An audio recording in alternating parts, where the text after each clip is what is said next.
ভিক্ষা থাক এবার রাস্তায় গিয়ে ভিক্ষা করো ও খারাপ তুমি কেন ছাড়া দেবো না আপনার কারোর কাছে কি ভাঙতে কোনো টাকা পয়সা আছে খুচরা পয়সা আমার 10 টাকা আছে 10 টাকা 1 টাকা বাবা নে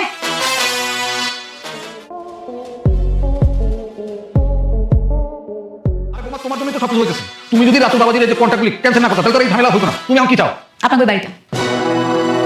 এই বাড়িটা যদি শালিমা গ্রুপের নামে করে দেন তাহলে আমি 50 কোটি টাকা দেব আপনি কিভাবে ভাবলেন যে এই বাড়িটা আপনার নামে লিখে দিব দিবেন না দিবেন না আমার কোনো সমস্যা নেই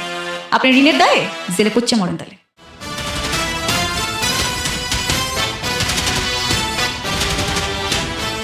আজকের ভিডিওতে আমরা কথা বলতে যাচ্ছি গরিব ঘরের রাজপুত্র ২৬ পর্ব নিয়ে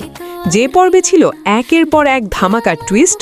অপমান প্রতিশোধ আর আবেগঘন মুহূর্ত সবচেয়ে বড় বিষয় হলো এই পর্বে অবশেষে রাতুলের কাছ থেকে সব সম্পত্তি কেড়ে নিল মেঘলা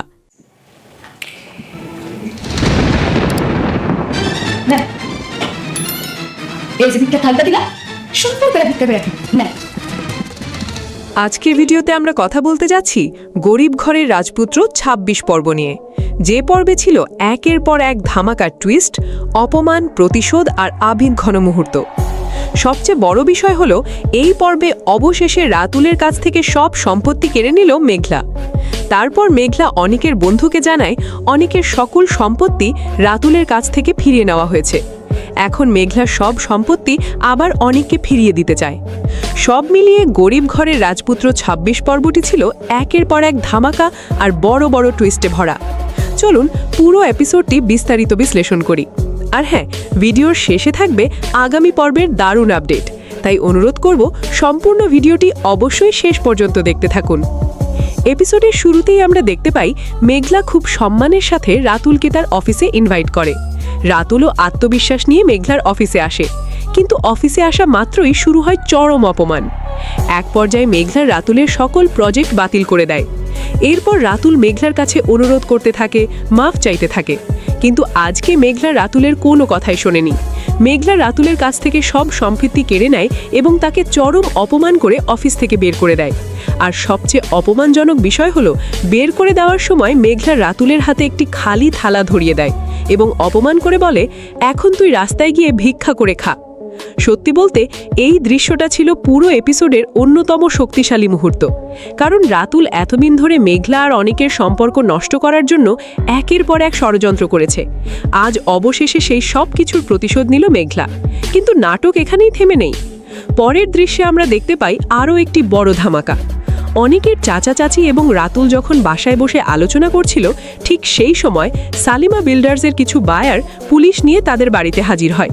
তারা সরাসরি রাতুলকে প্রশ্ন করে এবং বলে আমাদের সাথে চুক্তি ছিল সালিমা বিল্ডার্সের কোনো প্রজেক্ট বাতিল হলে আমাদের টাকা ফেরত দিতে হবে এরপর তারা তাদের কন্ডিশন অনুযায়ী ইনস্ট্যান্ট 50 কোটি টাকা দাবি করে এবং বাকি টাকা পরিশোধ করার জন্য রাতুলকে 7 দিনের সময় দেয় এখন এখানে এসে পুরো পরিস্থিতি রাতুলের হাতের বাইরে চলে যায়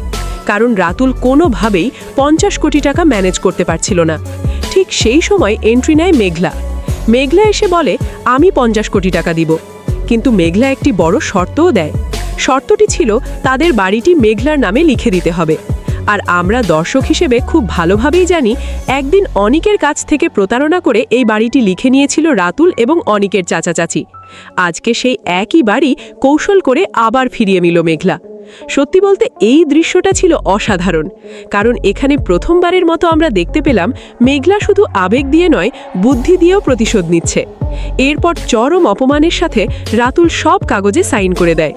আর অনিকের চাচা চাচি যখন মেঘলার কাছে অনুরোধ করছিল তখনও মেঘলা তাদের কোনো কথাই শোনেনি আমার কাছে মনে হয়েছে এই দৃশ্যটা পুরো নাটকের অন্যতম সুন্দর এবং সন্তুষ্টিদায়ক দৃশ্য ছিল এরপর আসে আরও বড় অপমানের মুহূর্ত শেষ অংশে আমরা দেখতে পাই রাতুল এবং অনিকের চাচা চাচিকে যেভাবে বাড়ি থেকে বের করে দেওয়া হয়েছে সেটি সত্যি নাটকের অন্যতম জনপ্রিয় মোমেন্ট হয়ে থাকবে মেঘলা তাদের হাতেও একটি থালা ধরিয়ে দেয় এবং অপমান করে বলে আপনাদেরকে রাস্তার ফকির বানিয়ে দিলাম এখন আপনারা রাস্তায় গিয়ে ভিক্ষা করে খাবেন এই দৃশ্যটা আসলে একটা বড় মেসেজ দিয়েছে কারণ এতদিন পর্যন্ত রাতুল যেভাবে অনিক এবং মেঘলার সম্পর্কের মধ্যে একের পর এক ষড়যন্ত্র করেছে প্রতিটা সময়ই মনে হয়েছে রাতুল জিতে যাচ্ছে কিন্তু আজকের পর্বে পুরো উল্টো দৃশ্য দেখানো হয়েছে আজকে আমরা পরিষ্কারভাবে দেখতে পেলাম মেঘলা প্রতিশোধ নেওয়ার এক ধাপ এগিয়ে গেছে আর আমার মনে হচ্ছে আজকের পর থেকে নাটকে শুরু হবে একের পর এক বড় টুইস্ট এবং ধামাকা। এরপর আসে অনিক এবং বৃষ্টির আবেগ ঘন দৃশ্য। আমরা দেখতে পাই অনেক বৃষ্টির মেডিকেল টেস্টের একটি রিপোর্ট হাতে পায়। সেই রিপোর্ট দেখে অনেক জানতে পারে বৃষ্টি কখনো মা হতে পারবে না। বিষয়টি জানার পর অনেক ভিতর থেকে পুরোপুরি ভেঙে পড়ে এবং কান্না করতে থাকে। ঠিক সেই মুহূর্তে সেখানে চলে আসে বৃষ্টি। বৃষ্টি অনেককে সান্ত্বনা দিয়ে বলে, আমার মন বলছে আমি মা হতে পারবো। সত্যি বলতে এই দৃশ্যটা ছিল পুরো এপিসোডের সবচেয়ে ইমোশনাল মুহূর্তগুলোর একটি। কারণ একদিকে প্রতিশোধ আর অপমান চলছিল, অন্যদিকে অনেক এবং বৃষ্টির জীবনে নেমে আসে নতুন কষ্ট। তো দর্শক বন্ধুরা, এখন আমরা কথা বলবো আজকের এপিসোডের অন্যতম বড় টার্নিং পয়েন্ট নিয়ে। এপিসোডের একদম শেষের দিকে আমরা দেখতে পাই মেঘলা অনিকের বন্ধুকে অনুরোধ করে বলে, প্লিজ ভাইয়া, আমাকে একবার অনিকের সাথে দেখা করিয়ে দাও। কিন্তু অনিকের বন্ধু মেঘলাকে জানায় অনেক আর কখনো মেঘলার সাথে দেখা করতে চায় না। আর ঠিক এখান থেকেই শুরু হয় নাটকের সবচেয়ে মোড় ঘোরানো মুহূর্ত।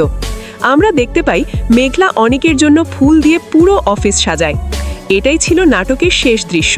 কিন্তু এখানেই শেষ নয়। এরপর আমরা দেখতে পাই অনিক মেঘলার অফিসে এন্ট্রি নেয়। আর এই দৃশ্যে যেভাবে সম্মানের সাথে অনিককে অফিসে আসতে দেখানো হয়েছে, তাতে খুব সহজেই বোঝা যাচ্ছে আগামী পর্বে হতে যাচ্ছে বড় এক বিস্ফোরণ। হয়তো আগামী পর্বেই আবার কাছাকাছি আসতে পারে অনিক এবং মেঘলা, আবার হয়তো সামনে অপেক্ষা করছে নতুন কোনো বড় ধামাকা টুইস্ট। তো দর্শক বন্ধুরা, আপনারা কি প্রস্তুত আগামী পর্ব দেখার জন্য? এখন আপনাদের জন্য একটি ছোট প্রশ্ন। আপনারা বাংলাদেশের কোন জেলা থেকে গরিব ঘরের রাজপুত্র নাটকটি দেখছেন অবশ্যই কমেন্ট করে জানাবেন। তাহলে আমরা বুঝতে পারবো বাংলাদেশের কোন জেলায় এই নাটকটি সবচেয়ে বেশি জনপ্রিয়।